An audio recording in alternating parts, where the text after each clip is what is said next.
The Foreign Office released this statement. We have information that indicates the Russian government is looking to install a pro-Russian leader in Kiev as it considers whether to invade and occupy Ukraine. Do you believe that? I do believe that. It's not the first time they're trying to do so, historically, and even in recent times. And by the way, all the names you mentioned, and these people actually were helped from Ukraine to Russia, and they now reside in Russia by Russian special services. Do you actually have any evidence, or do you think that Foreign Office has actual evidence of this? These people, including former Prime Minister Mr. Azarov, is appearing from time to time on Russian state TV and talking about what could be achieved if he is back in service. And even the President Yanukovych is in Russia, in Rostov-on-Don. So all these people are handy at hand if they need it. And that's what Russia is doing. By the way, they are fighting in the courts, and even London courts, for 3 billion euros, which these people received from Russia in exchange not to sign the European Association Agreement. So all of the things, if you combine, you will see a much bigger picture. You mentioned Mr. Azarov. One of the other individuals, Mr. Moraev, has said this morning that this claim is, I'm quoting here, stupidity and nonsense. He denies it, points out that he is banned from Russia, so he's hardly likely to be a Russian agent. Mr. Muraev is an active Ukrainian politician, yes, with pro-Russian views, but we allow this discussion to go on in Ukraine. This guy is just quite openly appears on TV. He has his own TV channel, and he tells whatever he wants. But I believe that he's a young politician. He also is building up his renommé, and that's what he's trying to do, you know, appealing to the forces in Ukrainian society who still believe that Soviet Union and Russia is the best way for Ukrainians to develop. Do you and the Ukrainian government genuinely think that Mr. Putin will invade Ukraine? We don't just think that he would. He, as you mentioned rightly, and not many people, by the way, remember that. He is already there. He is already in Ukraine for all this almost 8 years. Yeah, so there is not big news for us. The issue is how much he would bring up with. Is it full-scale invasion, or it is, as was mentioned, discussed many times, smaller things, just, you know, to annoy us and the rest of the world, to show his strength and believe that we will back down. Is Ukraine prepared to fight militarily? Very unfortunately, we are prepared to fight. We are gathering the forces. We have times more than Russians are now keeping at our border, but again, we are not that well equipped for the prolonged fight with Russians. The British, I think, have sent you some weapons and some trainers.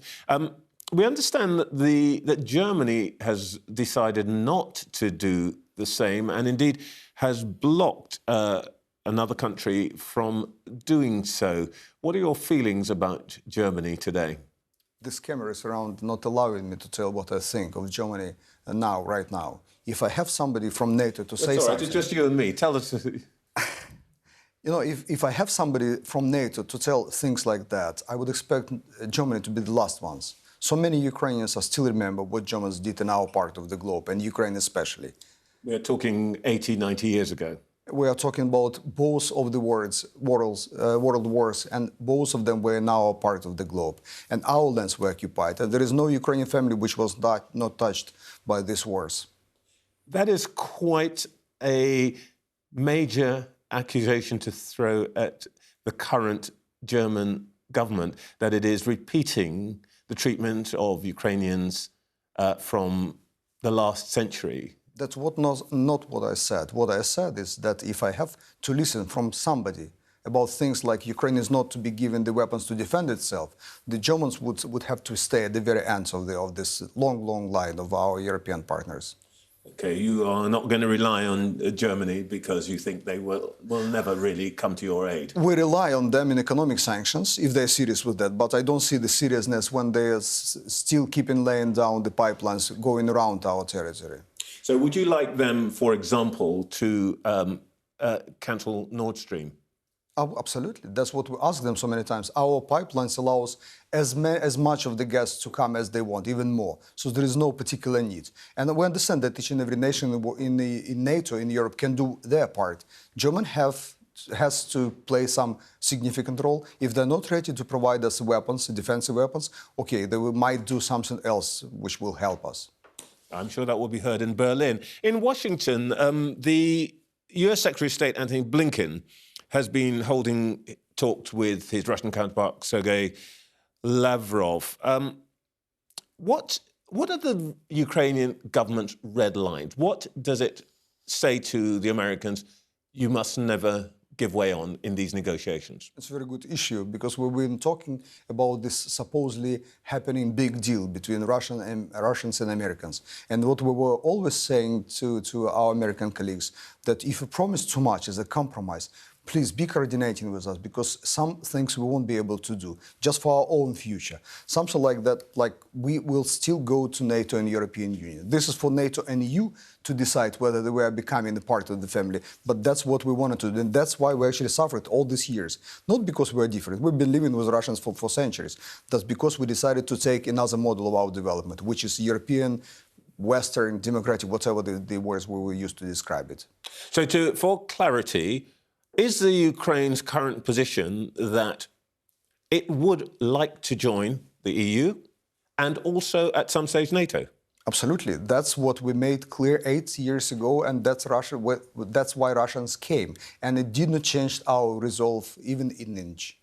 So a clear signal to Washington that whatever you do, whatever you agree, do not agree to the Russian demand that the Ukraine should not be allowed to join NATO. Yeah, please leave it outside the conversation. The rockets, the forces in Europe, there are some things which Americans can discuss, and that's in their own power, because most of these troops are American. But something which Ukraine will suffer, please coordinate it with us first. The underlying point here is, does the West have the stomach for the fight?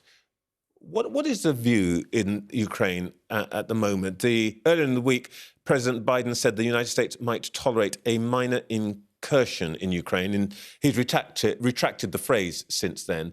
But do you essentially believe that when it comes to the final decision, Vladimir Putin and against the West, that the West has the stomach, to face down Putin?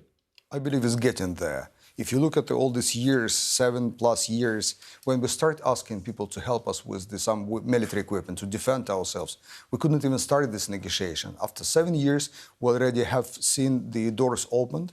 UK, United States, some other nations are coming openly to send us weapons, which is not important only as a military step, but this is a political step. The political stance they are showing Russians, you know what? We understood it. After all these years, you killed so many of the Ukrainians, 13,500. It's not minor incursion anymore. This is war. If you can step down, please do it. That's still a chance for that. We here are a long way away from this, and to some extent, if I'm honest, and I may have been guilty of it this morning, we treat Mr Putin as a sort of fascinating character and joke a bit about him. But what do Ukrainians really feel about this? If the diplomatic channels fail and that there is an invasion, what will the Ukraine do? We have nowhere to go. I mean, we corner it in our own biggest land in Europe, but still that's enough for us, and we are not inviting them to we will fight to death, unfortunately. So many people of our nation will probably die, but we will try to get to that world as many Russians as they come. The picture that you paint, what do you think the scale of that conflict could be? How serious could it be? I still hope that this is just threats as of now. Russians might change their mind, especially Putin. Who knows what he's at? He might want to, regain the Soviet Union. By the way, it's 100th anniversary of formal formation of Soviet Union this year. He might come to this particular date. I love it very much. But I believe that West will, with each and every step, West will, stiffen the spine and will come to our citizens. But we're not relying to it much. We are preparing ourselves.